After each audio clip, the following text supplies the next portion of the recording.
नमस्कार दोस्तों, स्वागत है आप सभी का अनअकैडमी प्लस पर। तो काफ़ी दिनों के बाद आज फिर से फ्री क्लास स्टार्ट और अब से डेली होगी। कम से कम 7-8 दिन तक 7-8 क्लासेस होंगी फ्री। अभी-अभी नहीं उठा हूँ, सुबह उठ के आवाज़ मेरी ऐसी हैवी रहती है।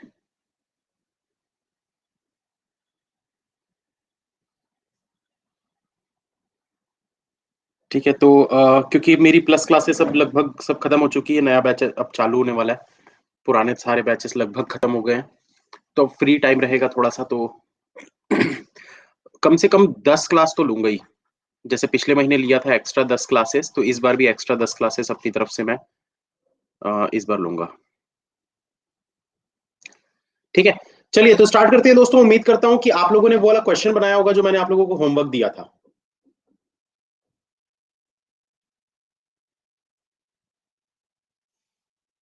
कितने लोगों ने बनाया वो वाला क्वेश्चन?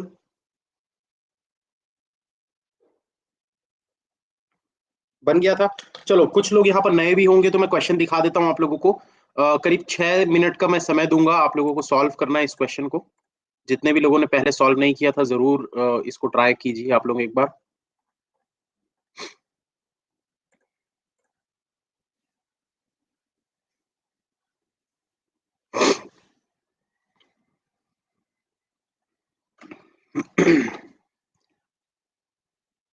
नहीं बना था? बन जाएगा, टेंशन मत लो। चलिए इस क्वेश्चन को बनाने की कोशिश करिए, 6 मिनट का समय मैं आप लोगों को दे रहा हूँ। जिनसे नहीं भी बनते हैं पज़ल्स एटलीस्ट आप लोग कंडीशंस नोट कर लीजिए ताकि आप लोगों को कम से कम जब मैं समझाऊँ तो आप लोगों को चीज़ें समझ में आएँ। और कल से मेरा हाई लेवल रीज़निंग का बैच चालू हो रहा है। हाई लेवल रीज़निंग का बैच कल से स्टार्ट हो जाएगा। 8:30 बजे से क्लासेस होंगी 10 बजे तक। एसबीआई पीओ मेंस के लिए।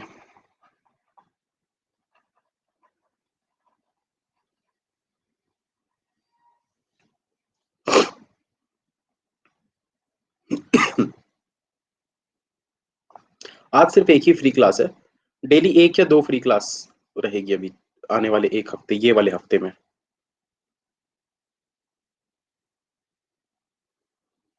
टाइमिंग 8:30 से 10 बजे रहेगा। हाई लेवल रीज़निंग हफ्ते में 4 दिन क्लास होगी। 4 या 5 दिन क्लास होगी।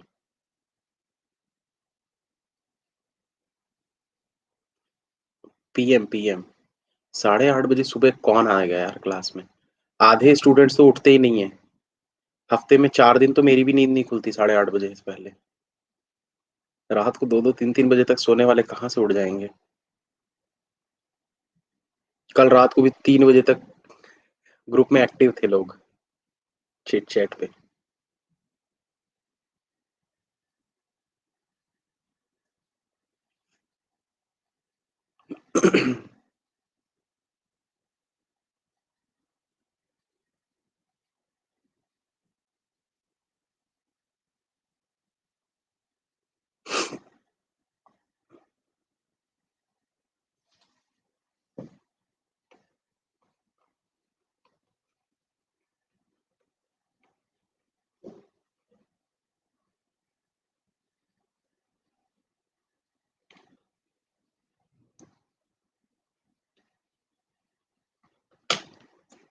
ट्राई करिए, जितने भी नए लोग आ रहे हैं लाइक कर दीजिए भाई। सब लोग फटाफट एक बार लाइक कर दो जितने भी लोग क्लास में मौजूद हैं।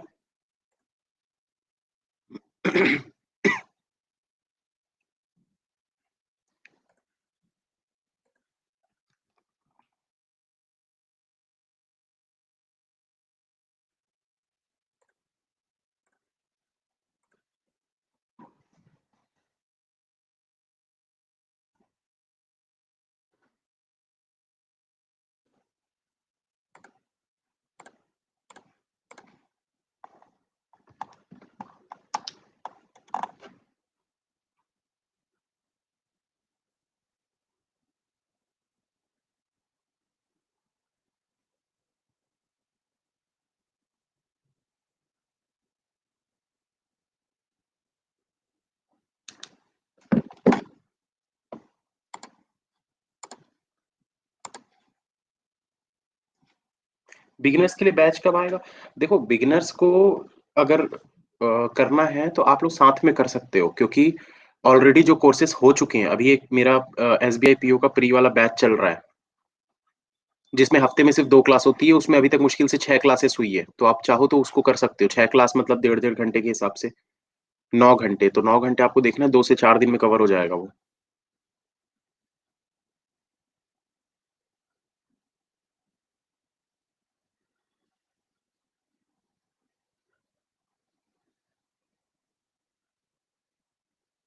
मात्र 229 स्टूडेंट्स।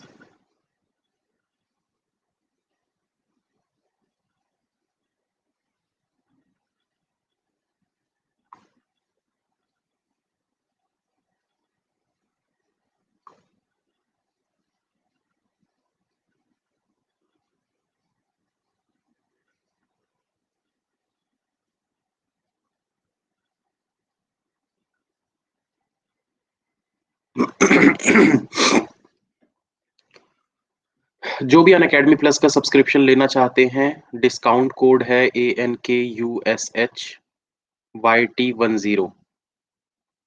इससे आपको 10% का डिस्काउंट मिल जाएगा और आप किसी भी टीचर्स की क्लासेस देख सकते हो, पुराने कोई से भी बैचेस को देख सकते हो। अभी तक मेरे करीब-करीब 20 से ज़्यादा बैचेस हो चुके हैं, वो सारे के सारे आप देख सकते हो।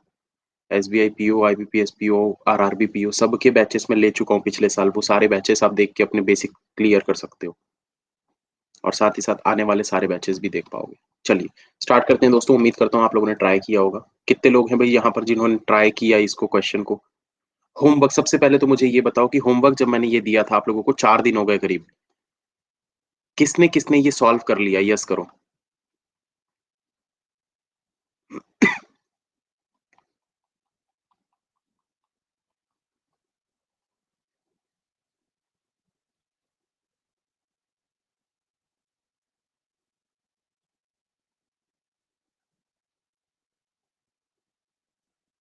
30% लोगों ने सॉल्व कर लिया है, चलो अच्छा है। और दूसरी चीज़, यहाँ पर कितने अभी नहीं, ये बाद में पूछेंगे।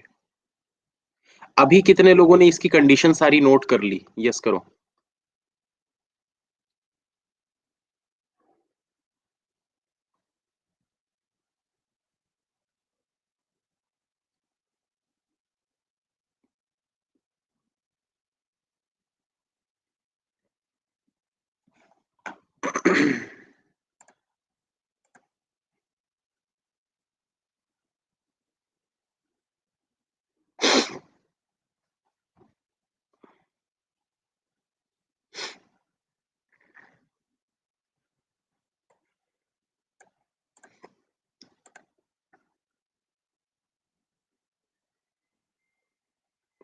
चलिए तो स्टार्ट करें दोस्तों फिर?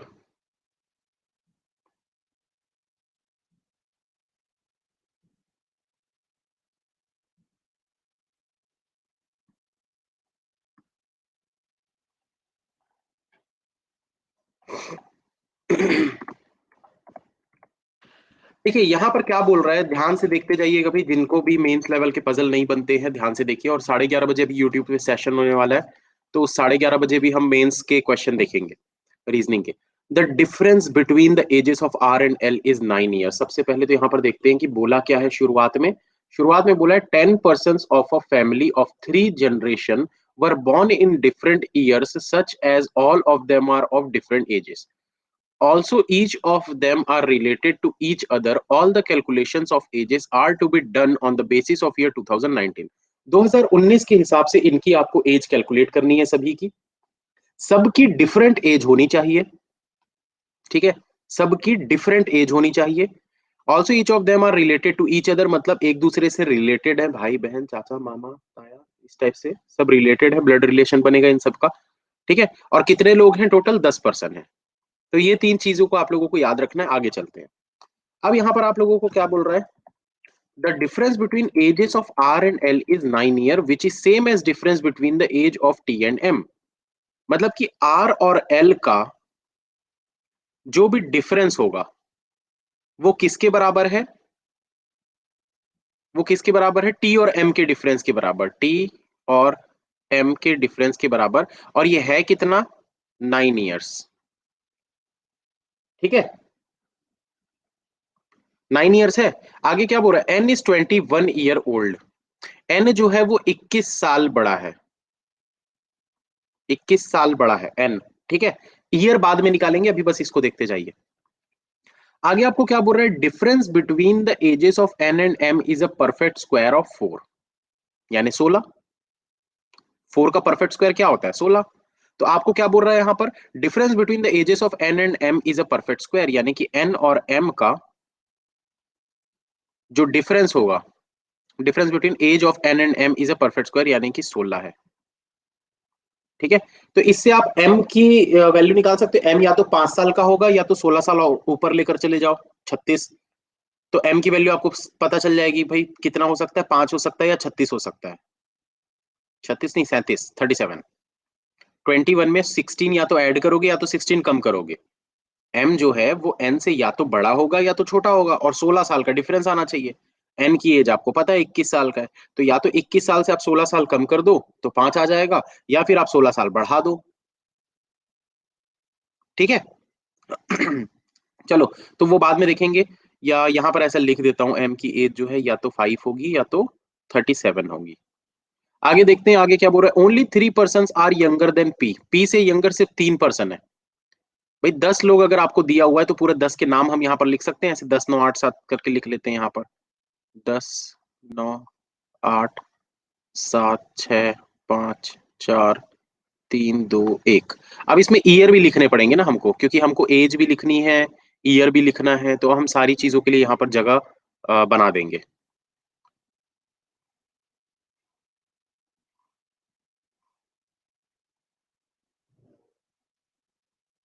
यहाँ पर मान लेते हैं कि ईयर लिख लेंगे हम, यहाँ पर इनकी एज लिख लेंगे, यहाँ पर इनके नाम लिख लेंगे। तो आपको क्या बोल रहा है यहाँ पर, देखो, only 3 person are younger than P. इसका मतलब क्या होता है, पी से छोटे, पी से छोटे कितने लोग हैं, 3 लोग हैं, तो पी कहां पर आ जाएगा, यहां पर आ जाएगा। ठीक है, आगे आपको क्या बोल रहा है, the difference between the ages of T and P is equal to the age of N. The क्या बोला है, देखो ध्यान से, the difference between age of T and P, T और पी की एज का जो भी डिफरेंस होगा, टी और पी की एज का जो भी डिफरेंस होगा, देखिए एक चीज हमेशा याद रखिएगा, डिफरेंस जब भी बोलता है, अरे क्या लिखना क्या नहीं लिखना बाद में देखेंगे ना, इधर ध्यान दो पहले। टी और पी का डिफरेंस अगर बोला है, ये मॉड हमेशा लगाना है। डिफरेंस जब भी बोलेगा तो ये मॉड हमेशा लगाना है ना, ये 2 लाइन जो लगा रहे हैं हम। इसका मतलब ये है कि जो वैल्यू होगी वो हमेशा बड़े से छोटे वाली की माइनस होगी। भाई ऐसा जरूरी नहीं है ना कि टी की एज ज्यादा होगी, हो सकता है कि पी की एज 25 हो और इसकी 10 हो, तो ऐसे में तो -15 आ जाएगा। तो इसीलिए हम ये मॉड लगाते हैं कि जो बड़ी वैल्यू होगी उससे हम छोटी वाली वैल्यू को माइनस करेंगे, मतलब आंसर हमारा प्लस में ही आना चाहिए, माइनस नहीं आना चाहिए, पॉजिटिव ही होना चाहिए, क्योंकि डिफरेंस बोला है। ठीक है, तो यहां पर बोला है आपको कि ages, difference between the age of T and P is equal to age of N. ये किसके इक्वल है, 21 के इक्वल है। भाई एन की एज 21 है, यानी कि 21 के इक्वल होगा ये दोनों का। आगे आपको क्या बोल रहा है, M is elder to P. M जो है वो एल्डर है पी से, M is elder to P. S is 11 year younger than P. S जो है वो 11 साल पी से छोटा है, मतलब पी -11 करेंगे तो एस की वैल्यू आ जाएगी। ठीक है, उसके बाद क्या बोल रहा है, as many as person are younger than S, as are elder than L. मतलब एस से यंगर जितने भी लोग हैं, एस से यंगर जितने भी लोग हैं, यहां पर क्या बोल रहे हैं देखो, as many as person are younger than S, मतलब एस के नीचे जितने लोग होंगे, ठीक है, आर एल्डर एज एल, मतलब एल से ऊपर उतने ही लोग होंगे, ये बराबर होगा। एस के नीचे अगर 4 लोग हैं तो एल के ऊपर 4 लोग होंगे। ठीक है, आगे बोल रहे हैं the sum of the ages of R and S is 91 years. तो आर एस का दोनों का मिलाकर एज कितना हो जाएगा, R plus S equals to 91। ठीक है, the difference between the age of L and U is equal to age of S. The difference between age of L and U, difference between age of L and U, तो ये difference हो गया, is equal to age of S, is equal to age of S, तो S यहां पर ऐसा लिख देंगे। ठीक है, आगे आपको और क्या बोल रहा है, Q is 24 year younger then you. Q जो है वो 24 ईयर यंगर है किससे? U से, यानी कि U की एज में अगर मैं 24 साल कम कर दूं तो ये Q की एज आ जाएगी।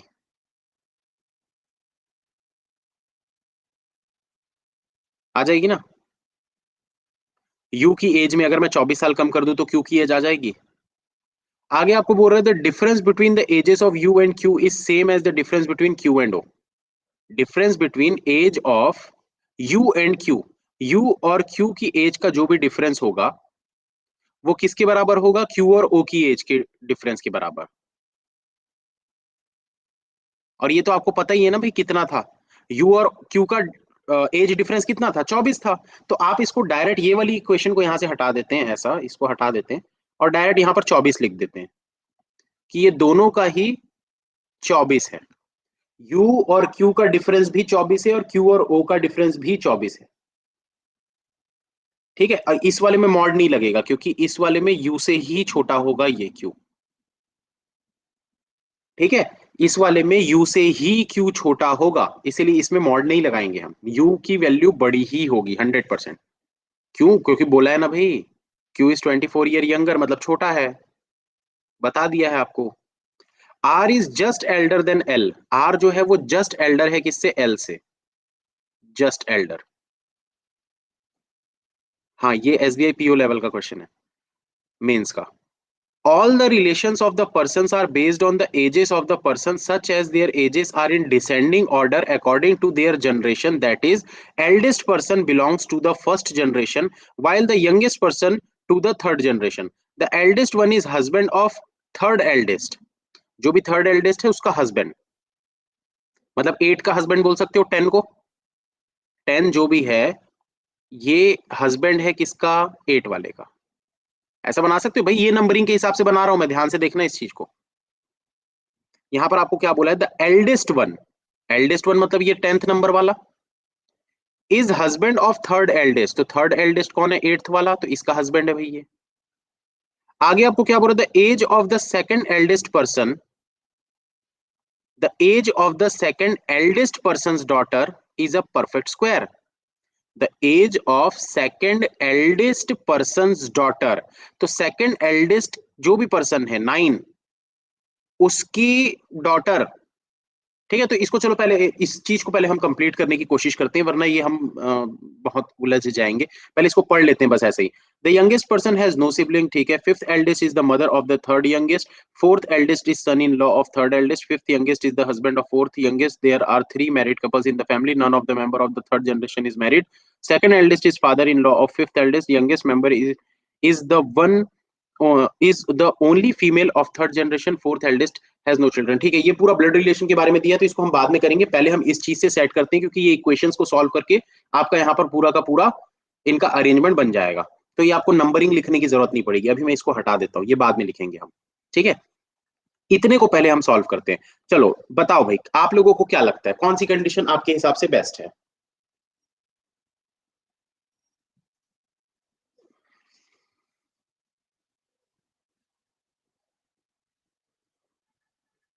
NM।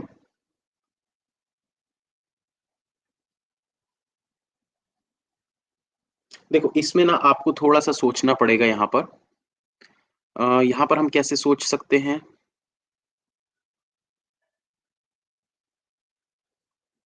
हम्म, ठीक है, ध्यान से देखो भाई। यहां पर आप एक चीज को समझने की कोशिश करो कि भाई पी यहां पर जो आ रहा है ना बंदा, पी, पी में 11 माइनस कर रहे हो तो ऐसा आ रहा है। पी में 11 माइनस कर रहे हो तो ऐसा आ रहा है। ठीक है, और पी की एज से बड़ा होना चाहिए एम, यानी 11 से तो बड़ा ही होगा ना भाई। कॉमन सेंस की बात है, इस चीज को समझो कि पी की जितनी भी एज है उसमें 11 हम माइनस कर रहे हैं, मतलब डेफिनेटली 12 साल से तो बड़ा ही होगा भाई, तभी तो 11 माइनस कर पाओगे। और अगर पी से भी एम बड़ा है तो एम 5 तो हो ही नहीं सकता, एम को 37 ही आपको लेना पड़ेगा। तो यहां पर पहले लिख देता हूं मैं M equals to 37।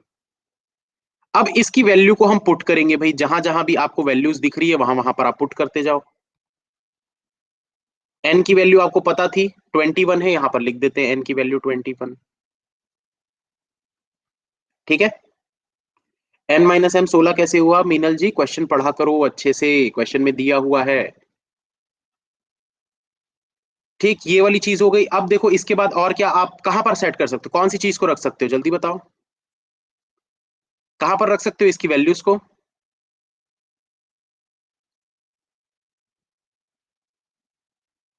T minus M. T की वैल्यू क्या है? टी की वैल्यू हमको नहीं पता, लेकिन हमको ये तो पता है ना कि एम की वैल्यू 37 है। तो एम की वैल्यू अगर आपको 37 पता चल चुकी है तो टी की वैल्यू क्या हो सकती है?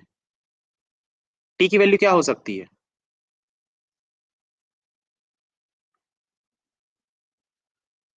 भाई कोई भी दो ही ऑप्शन होगा ना, या तो ज्यादा होगा या तो कम होगा, सिंपल सी चीज है, इस चीज को समझना। डिफरेंस बोला है क्योंकि, ठीक है, कौन बड़ा है कौन छोटा है आपको नहीं पता, लेकिन आपको बस ये पता है कि भाई डिफरेंस है उनके बीच का। तो अगर m की वैल्यू यहां पर मैं लिख देता हूं 37 है, तो 9 का डिफरेंस आना चाहिए टी में। तो भाई 9 अगर ऊपर लेकर जाता हूं तो मैं टी की वैल्यू कितनी हो जाएगी? अगर मैं ऊपर की तरफ 9 लेकर जाता हूं तो 46 हो जाएगा टी की वैल्यू। और अगर मैं 37 से 9 नीचे की तरफ लेकर आता हूं तो 28 हो जाएगा टी की वैल्यू। होगा ना? इसके बाद क्या कर सकते हो? क्या करोगे इसके बाद?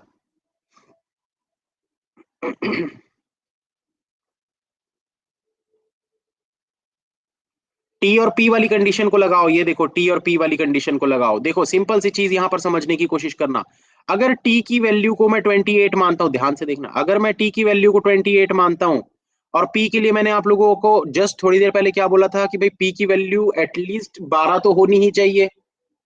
एटलीस्ट 12 तो होनी चाहिए, मतलब 11 से तो ज्यादा ही होगी भाई, क्योंकि हम पी में 11 माइनस कर रहे हैं। ये देखो पी में 11 माइनस, मतलब डेफिनेटली पी की एज जब 11 से ज्यादा होगी तभी तो आप उसमें 11 साल कम कर पाओगे ना। कोई भी बंदा माइनस की एज में होता है क्या? उसकी एज तो सर -8 साल है, उसकी एज -12 साल है, ऐसा होता है क्या? नहीं होता ना। तो कॉमन सेंस है भाई कि अगर पी की एज में हम 11 माइनस कर रहे हैं, मतलब डेफिनेटली पी की एज जो होगी वो 12 साल, 12 प्लस होगी, 12 या 12 प्लस, 11 प्लस लिख देते हैं यहां पर। ये 11 प्लस ही होगा इसकी एज, ये कंफर्म है। तो अगर यहां पर इसकी एज में 28 मानता हूं और इसको मैं 11 लिखता हूं, तो माइनस करने के बाद क्या 21 आ पाएगा? 11 या 11 से कोई भी बड़ी वैल्यू को आप माइनस करोगे 28 में तो क्या आ पाएगा? नहीं आ पाएगा, किसी भी हाल में पॉसिबल नहीं है। इसलिए आपको 46 ही लेना पड़ेगा टी की एज। तो टी की एज कंफर्म हो गई 46। ठीक, अब यहां पर देखो 46, ये टी की एज हो गई है ना, यहां पर लिख देता हूं 46 को। अब 46 में हमको माइनस करना है पी की एज को, तो 21 आना चाहिए। तो 46 में हम क्या माइनस करेंगे भाई? 46 में आप 21 को माइनस कर दो, टी की एज निकल जाएगी। निकल जाएगी ना? सर आपने पहले पॉइंट मिस कर दिया, कौन सा पॉइंट मिस कर दिया? डिफरेंस बिटवीन द एज कहाँ है? ठीक तो है, लिखा तो हूं भाई।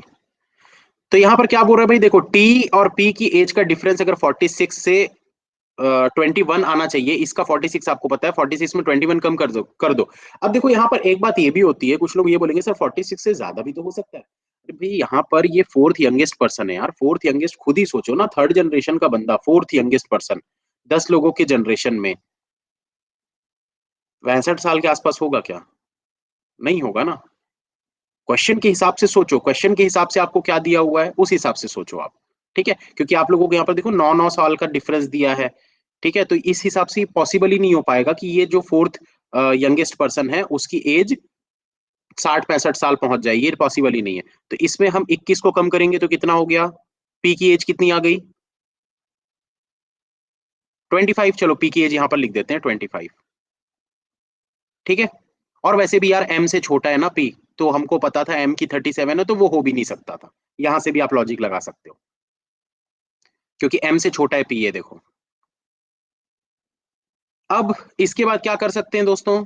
देखो थोड़ा दिमाग लगाओ, पी की वैल्यू 25 यहां पर लिख देते हैं, ये भी 25 हो गया। एन और एम ये तो हमने निकाल ही लिया है, ये भी हो गया, ये भी हो गया। आर और एल ये बचा है अभी, आर और एस की 91। हाँ अब देखो पी में हम 11 माइनस करेंगे तो एस की एज आ जाएगी। पी में अगर हम 11 माइनस करेंगे तो एस की एज आ जाएगी, कितनी आ गई भाई एस की एज? 14। इसमें 25 में अगर हम 11 माइनस कर देंगे तो एस की एज आ जाएगी ना 14। और एस की एज अगर 14 आ गई तो आर की एज कितनी हो जाएगी? क्योंकि ये दोनों मिलाकर 91 था, तो आर की एज 77। क्योंकि 77 में ही आप जब एस की एज 14 को प्लस करोगे तभी 91 होता है। तो इससे आपकी आर की वैल्यू भी निकल गई। अब आपको क्या पता है, आर माइनस एल 9 होना चाहिए। आर माइनस एल 9 होना चाहिए। तो आर से 9 आप ऊपर भी ले सकते हो, नीचे भी ले सकते हो, आपको नहीं पता है। लेकिन आपको ये तो पता है ना कि आर एल से बड़ा है, यहां पर दिया हुआ है। दिया है ना? तो थोड़ा सा मर्ज किया करो चीजों को। अगर पता है आर एल से बड़ा ही है तो आर की एज से एल की एज छोटी होगी। तो भाई आर से आप कम कर दो 9 साल, कितना हो गया? एल की एज कितनी हो जाएगी? 68। ठीक है, तो ये सारा पूरा वैल्यू हमने निकाल लिया। अब देखो एल की एज आपको पता चल गई 68 है। ठीक है, एस की एज आपको पता चल गई 14 है। तो यू की एज कितनी हो सकती है?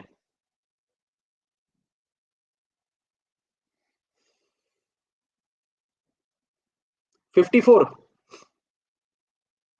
अच्छा 54 क्यों भाई? बड़ी क्यों नहीं हो सकती? उसके पीछे का कोई लॉजिक बता सकते हो? कौन सा लॉजिक लगेगा उसके पीछे कि यू की एज जो है वो एल की एज से बड़ी क्यों नहीं हो सकती?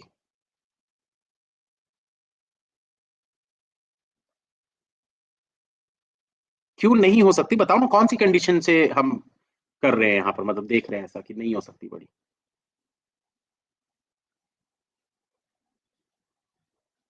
एल और एस वाली कंडीशन नहीं लगेगी भाई यहां पर।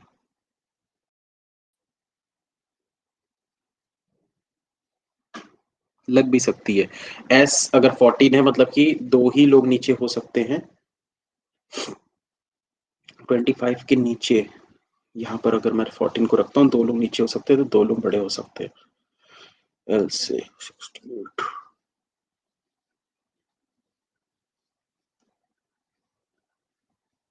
नहीं नहीं, देखो यहां पर ना इस वाली कंडीशन के हिसाब से होगा। ये वाली कंडीशन तो हमने कर दिया है ना पहले ही सॉल्व। इसमें देखो यू और क्यू की एज का डिफरेंस जो है वो 24 होना चाहिए, और क्यू और ओ की एज का डिफरेंस जो है वो भी 24 होना चाहिए। ठीक है, यू और क्यू की एज का डिफरेंस 24 होना चाहिए और क्यू और ओ की एज का डिफरेंस भी 24 होना चाहिए। ठीक है, अब यहां पर देखो अगर हम एल की एज 68 लेते हैं तो यू की एज क्या क्या हो सकती है, दोनों तरफ से आप बात करो। दोनों तरफ से बात करो भाई, यू की एज कितनी हो सकती है? अगर मैं इसमें 14 माइनस कर दूं तो कितनी हो जाएगी? 54। 54 हो जाएगी। और अगर मैं इसमें 15 ऐड कर देता हूँ, सॉरी 14 ऐड कर देता हूँ तो कितना हो जाएगा? 82।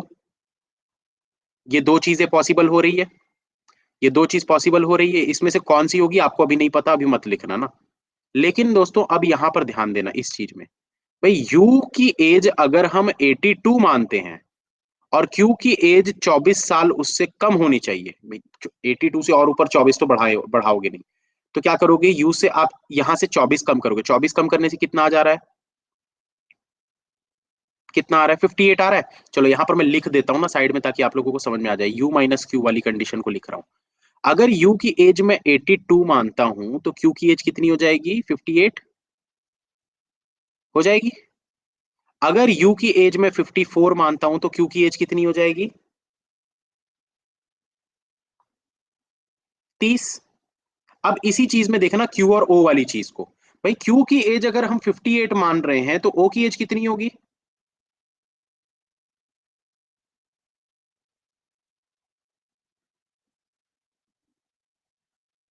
34। और अगर इसी को मैं 54 30 मान रहा हूं तो ओ की एज कितनी हो जाएगी? 6। 54 भी तो हो सकती है यार, मॉड लगा हुआ है ना। नीचे ऊपर दोनों की तरफ देखा करो कभी भी।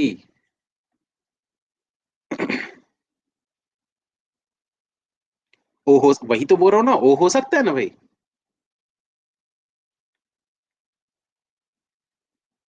देखो यहाँ पर ना, जब ऐसी चीज, ऐसी कंडीशन में जब हम फंसते हैं ना, तब हमको क्या सोचना चाहिए, यहाँ पर दिमाग लगाना। चलो, जो जो कंडीशन हो गई पहले मैं उसको इरेज कर देता हूँ, ताकि थोड़ा सा हमको यहाँ पर साफ सुथरा दिखे। एन माइनस एम 16 हो चुका है क्या? एन और एम दोनों की एज आ गई है, इसको हटा देते हैं। टी और पी दोनों की एज आ गई है, ये चीज को भी हटा देते हैं। ठीक है, ये जो मैं लिखा था इसको हटा दो अभी।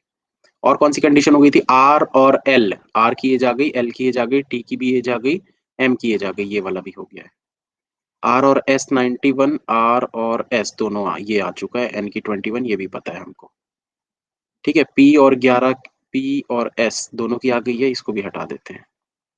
एम जो है पी से बड़ा है, हमको पता है भाई कि एम जो है वो पी से बड़ा है, ठीक है। आर एल से इमीडिएट बड़ा है, आर जो है वो एल से इमीडिएट बड़ा है, ठीक है। अब दोस्तों यहां पर ध्यान से देखना, एक चीज को समझने की कोशिश करना। आपको एक ये वाली कंडीशन दी हुई थी ना कि आर जो है वो एल से इमीडिएट बड़ा है, आर जो है वो एल से इमीडिएट बड़ा है।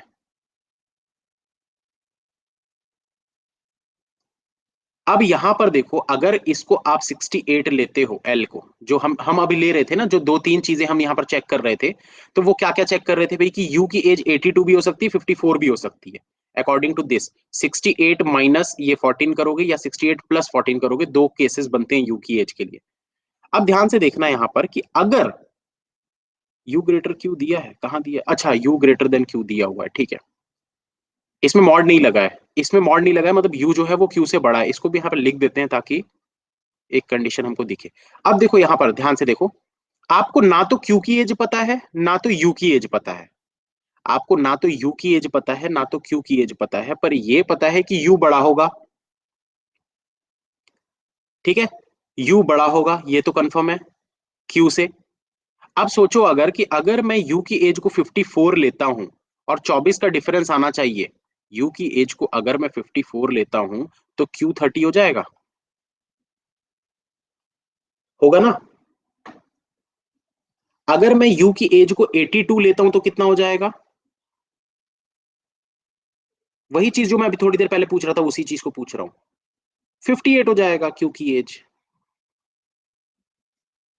लेकिन आपको दोस्तों यहां पर ना एक चीज को समझना, कि भाई आपको पता है, कहां गया यार वाला कंडीशन जो बता रहा था इससे पहले। हाँ, एल के जस्ट ऊपर आर है, एल के जस्ट ऊपर आर है, मतलब कि 68 से लेकर 77 तक तो आप किसी को नहीं रख सकते। 68 से 77 के बीच में किसी की भी एज नहीं हो सकती, क्योंकि एल से जस्ट बड़ा आर है, एल से जस्ट बड़ा आर है, तो आप इसके बीच में किसी की भी एज को नहीं ले सकते।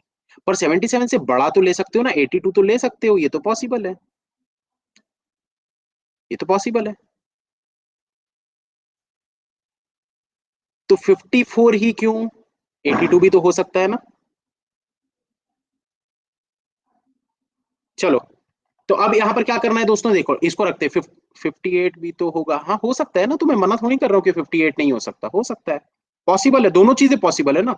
इसलिए मैं बोल रहा हूँ कि एक चीज को भी मत सोचो अभी, आप दोनों चीजों को लेकर देखो। क्योंकि देखो, सिर्फ हमारे पास दो ही कंडीशन है, ये वाली कंडीशन है और ये वाली कंडीशन, बस एक ना एक तो गलत होगी, 101%।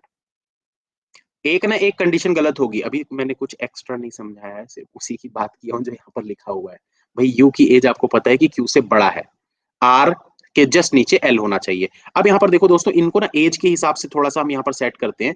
37, 46, इसको पूरा लाइन से मैं लिखने की कोशिश करता हूँ। तो आर 77 है, ठीक है। उससे छोटा एल है, जस्ट नीचे होगा वो 68। 68 के बाद अभी तक हमको क्या दिख रहा है? टी दिख रहा था एक, ठीक है। 46 पे, 46 के बाद हमको एक एम दिख रहा था, ठीक है। एम के बाद 37 के बाद हमको क्या दिख रहा है? पी दिख रहा है, और एन दिख रहा है, फिर एस दिख रहा है। ये कितने लोग हो गए अभी तक? एक दो तीन चार पाँच छह सात, एक दो तीन तीन छह सात, सात लोग अभी तक हो चुके हैं। अब आप यहाँ पर क्या क्या चीजें बचा, नाम कौन कौन से तीन बचे हैं, नाम को देखो सबसे पहले। तीन नाम कौन से बचे हैं आपके पास?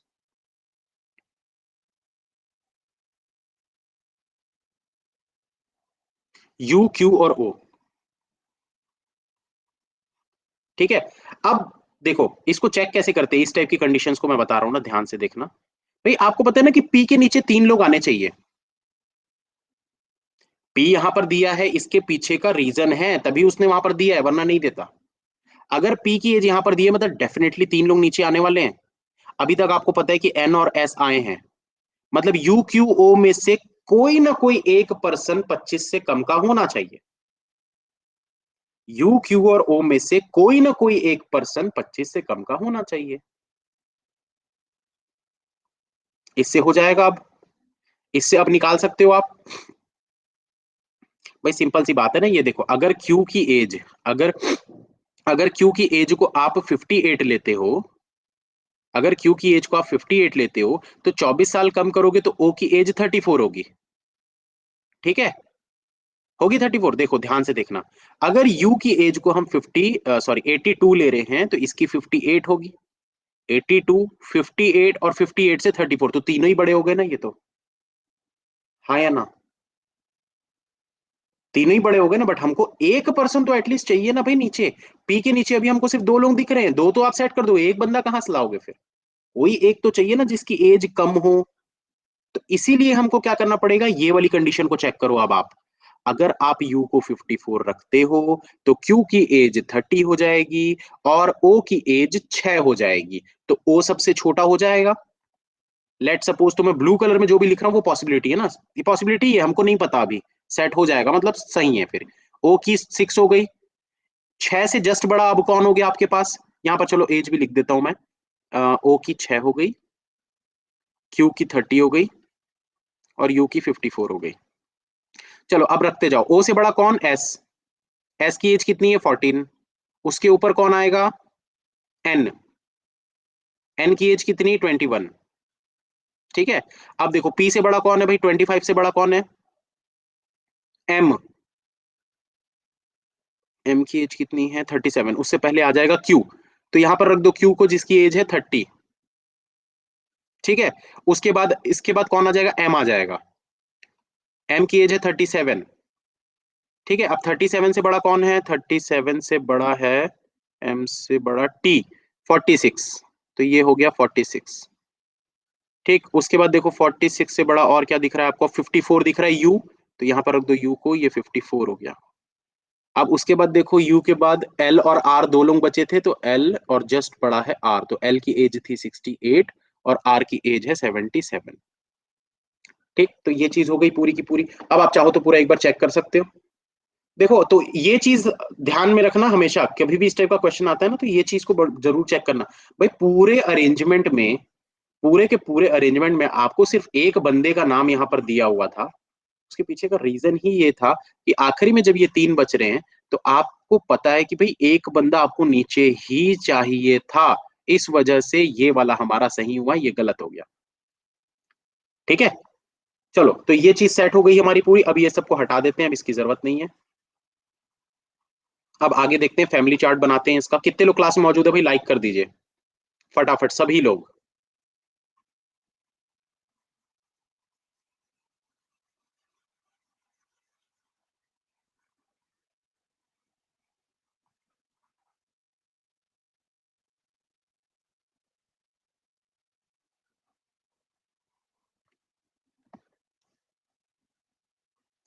चलिए, तो यहां पर क्या बोल रहा था? All the relations of the persons are based on the ages of the persons, such as their ages are in descending order according to their generation. That is, the eldest person belongs to first generation, while the youngest person belong to third generation. The eldest one is husband of third eldest. Eldest one यानी कि ये is the husband of, यानी कि R जो है ये husband है, यहाँ पर बनाते हैं। R जो है वो husband है, किसका husband है भाई? थर्ड eldest का, यानी कि U का। ये दोनों हो गए।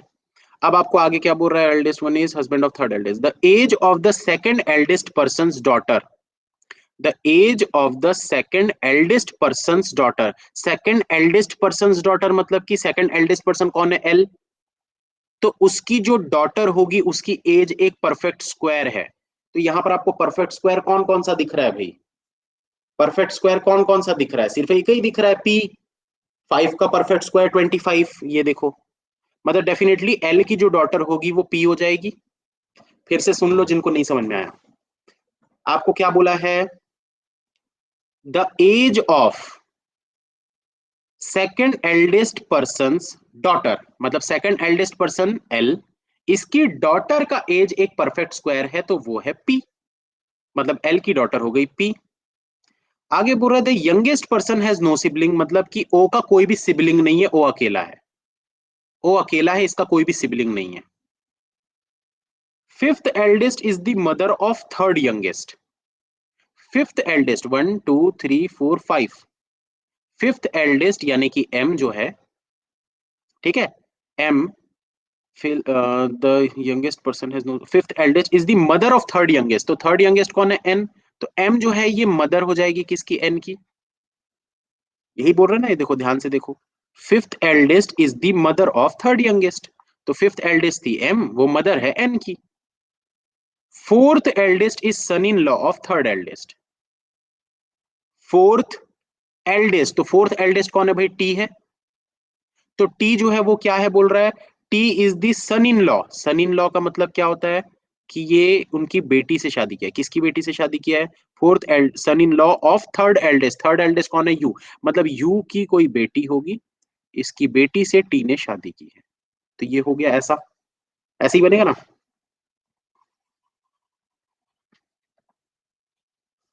आगे देखो, आगे और क्या बोल रहा है, fifth youngest is the husband of fourth youngest. Fifth youngest कौन है, 1 2 3 4 5, यानी कि क्यू।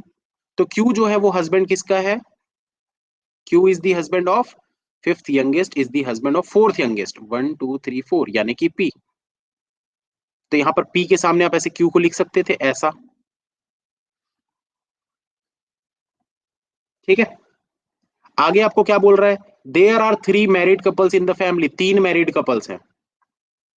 3 मैरिड कपल्स है। अब देखो दोस्तों, सिंपल सी चीजें यहां पर समझने की कोशिश करना। भाई अगर ये मैरिड पर्सन में मेल टी है और ये मैरिड पर्सन में मेल क्यू है, तो डेफिनेटली ये कपल अलग है, ये कपल अलग है, और ये कपल तो ऑलरेडी आपके पास आ चुका है, तो 3 कपल मिल गए ना, एक ये वाला, एक ये वाला, एक ये वाला, 3 कपल आपको मिल चुके हैं, ठीक है। अब देखो आगे और बात करते हैं, क्या बोल रहे हैं, none of the member of the third generation is married. Third generation का कोई भी मेंबर मैरिड नहीं होगा, मतलब डेफिनेटली ये लोग इसी वाले जनरेशन में आने वाले हैं, यहीं पर आएंगे ये लोग, ठीक है। और देखो आगे, अब क्या बोल रहा है, मैरिज, हाँ, second eldest is father in law of fifth eldest. Second eldest कौन है, L. L is the father in law of fifth eldest यानी कि एम। तो L is the father in law of M. L is the father in law of M, ऐसा बोल सकते हैं ना भाई, L is the father in law of M. M एक फीमेल है, मतलब इसके बेटे के साथ इसकी शादी हुई होगी एम की, ऐसी बोलोगे ना भाई, L is the father in law of M. तो भाई एम एक फीमेल है, ठीक है, एम एक फीमेल है। और यहां पर क्या बोल रहा है, इसको, इस लाइन को फिर से पढ़ते हैं, नन ऑफ द, मैम ये हो गया था, second eldest L is father in law of fifth eldest.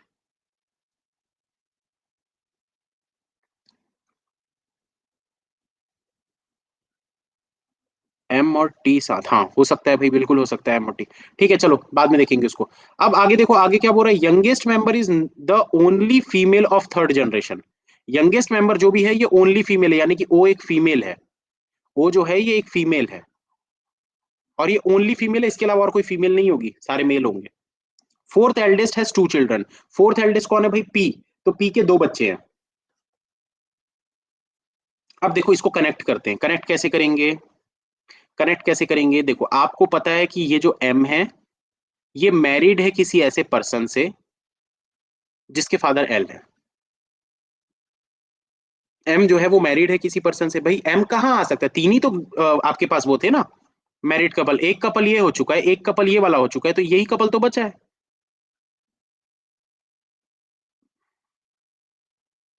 Fourth eldest बोला है क्या, क्या, fourth eldest has 2 children, 1 2 3 4, T, T के 2 बच्चे, सॉरी यहाँ पर 2 बच्चे आएंगे, ठीक है। तो क्या बता रहा था मैं, ये देखो एक कपल ये है, एक कपल ये है, सिर्फ यही कपल तो बचा है। और एम अगर बोल रहा है आपको कि मैरिड है, मतलब डेफिनेटली एम तो यहीं पर आएगा ना, और तो कोई जगह ही नहीं बच रही, आपके पास 3 ही कपल है, क्योंकि तो एम यहाँ पर सेट हो गया। अब देखो बोला है कि एम के फादर इन लॉ एल होने चाहिए, मतलब कि टी के फादर हो जाएंगे एल, टी के फादर हो जाएंगे एल, और एल की बेटी पी है, तो यहां पर आप ऐसे पी को बना सकते हो ऐसा, ये दोनों भाई बहन। भाई एल की यहाँ पर बेटी दिख रही है ना, यहाँ पर एल का ये बेटा है, तो दोनों भाई बहन हो गए, बेटा और बेटी। और ये पी जो है इसका हस्बैंड क्यू है, तो यहाँ पर इसको क्यू को ऐसा बना दो, ठीक है। m जो है वो n की मदर है, तो n की मदर मतलब n यहाँ पर, o बचा था, o को यहाँ पर रखो, रख सकते हो यहाँ पर। नहीं रख सकते, सिबलिंग नहीं है ना भाई, आपको क्या बोला था यहाँ पर ओ के लिए, ओ के लिए बोला था यहाँ पर द एज, यहीं कहीं पर था, ये देखो youngest person has no sibling. अगर उसका कोई सिबलिंग ही नहीं है, सिंपल सी बात है ना यार, यहाँ तो दो बच्चे हैं ना, यहाँ तो दो मेंबर्स आने वाले हैं, तो इसमें तो ओ आ ही नहीं सकता, ओ, और ये फीमेल, यानी कि यहाँ पर जो भी एक बच गया वो मेल ही होगा। जो भी बच गया है, कौन बचा है भाई अब, एन बचा है ना, एन हो गया, एक और बचा है कोई, एस बचा है, ये दोनों मेल ही होंगे। क्योंकि ओ की कोई सिबलिंग नहीं है, सिबलिंग मतलब कोई भाई या कोई बहन नहीं, अकेला बंदा है वो, इकलौता। तो ये इकलौता यहाँ पर इन्हीं का बनेगा भाई, क्योंकि इसके दो बच्चे हैं। और आपको ये बोला है कि थर्ड जनरेशन में इकलौती फीमेल सिर्फ ये है, यानी कि ये दोनों मेल होंगे। और ये सॉल्व, उम्मीद करता हूं आप लोगों ने बना लिया होगा क्वेश्चन को। इस प्रकार के क्वेश्चंस की प्रैक्टिस आप लोगों को करनी पड़ेगी अगर आप लोगों को एसबीआई पीओ क्लियर करना है तो। एसबीआई पीओ अगर आपका ड्रीम जॉब है तो इस टाइप के क्वेश्चंस की प्रैक्टिस आपको करना जरूरी है। और कल से मेरा बैच चालू हो रहा है दोस्तों, तो मैं थोड़ा सा प्लस कोर्स के बारे में बता देता हूँ। जो भी कल से हाई लेवल रीजनिंग का कोर्स अटेंड करना चाहता है, ये सिर्फ ट्रेलर है, ये सब क्वेश्चंस और भी बहुत अच्छे अच्छे लेवल के क्वेश्चंस आपको देखने को मिलेंगे। मैंने अभी पिछले एक हफ्ते में बहुत सारे क्वेश्चंस आप लोगों को करवाए हैं जो कि अच्छे लेवल के क्वेश्चंस थे। तो इस प्रकार के और भी बहुत सारे क्वेश्चंस आप लोगों को करने को मिलेंगे एसबीआई पीओ मेंस लेवल के बैच में, एसबीआई पीओ मेंस लेवल का। और ये पूरा बैच है, इसमें आप लोग आशीष सर की भी क्लासेस अटेंड कर सकते हो, ठीक है, निमिषा मैम की भी क्लासेस अटेंड कर सकते हो, हम तीनों का बैच स्टार्ट हो रहा है। तो मैं रीजनिंग पढ़ाऊंगा, आशीष सर मैथ्स पढ़ाएंगे और निमिषा मैम आपको इंग्लिश पढ़ाएंगी। ये तीनों का बैच स्टार्ट हो रहा है कल से 21 से। तो मेरी क्लासेस जो है रात को रहेंगी 8:30 बजे। तो अगर आप लोग अनअकैडमी प्लस का सब्सक्रिप्शन लेना चाहते हैं तो आप ये कोड इस्तेमाल करके 10% का डिस्काउंट ले सकते हैं, ठीक है। और सिर्फ यही नहीं दोस्तों, सिर्फ यही बैच नहीं, 28 से जो मेरा बैच स्टार्ट हो रहा है क्वांट हाई लेवल डीआई का, वो भी आप देख पाओगे। और और किसी भी टीचर का अगर कोई भी बैच स्टार्ट हो रहा है, आप सारे के सारे देख पाओगे। तो ऐसा नहीं है आपको अलग अलग बैचेस के लिए अलग अलग पे करने की जरूरत है। आपको सिर्फ एक बार वन टाइम पेमेंट करनी होती है, सब्सक्रिप्शन जैसे 1 ईयर का ले रहे हो, कोड लगाओगे आपको डिस्काउंट मिल जाएगा, और उसके बाद आप किसी भी टीचर की क्लासेस देख सकते हो। और कोई डाउट है प्लस से रिलेटेड तो बिल्कुल पूछ लीजिए। ये फ्री क्लास है।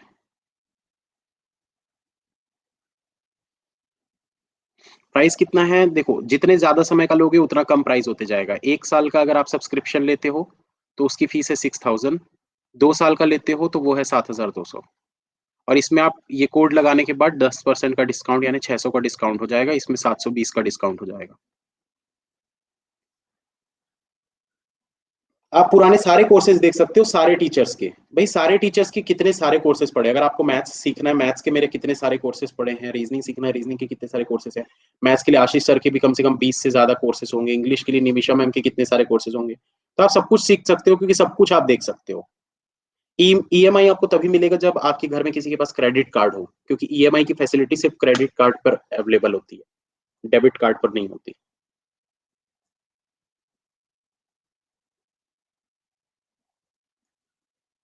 आज सिर्फ एक ही फ्री क्लास थी, हो गई, कल और लूंगा एक फ्री क्लास।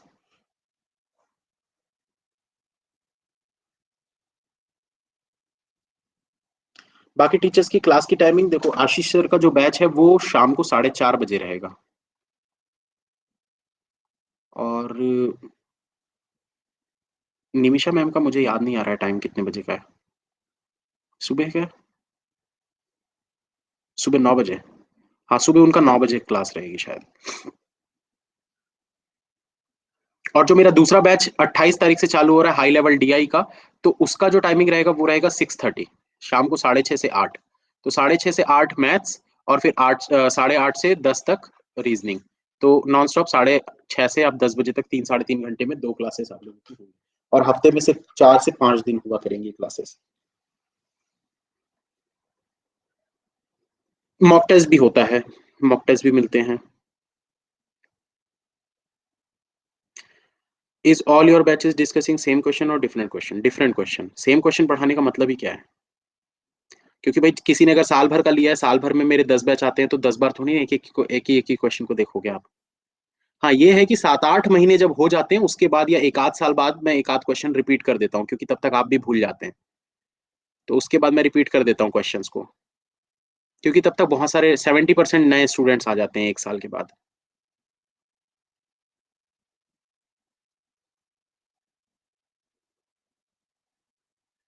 नेक्स्ट क्लास कब होगा? नेक्स्ट क्लास अभी यूट्यूब पे है 11:30 बजे।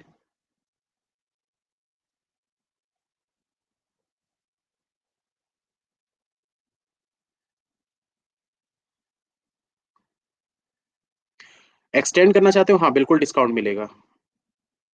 कोड आप इस्तेमाल कीजिए, भी धोखा बस मत दीजिएगा।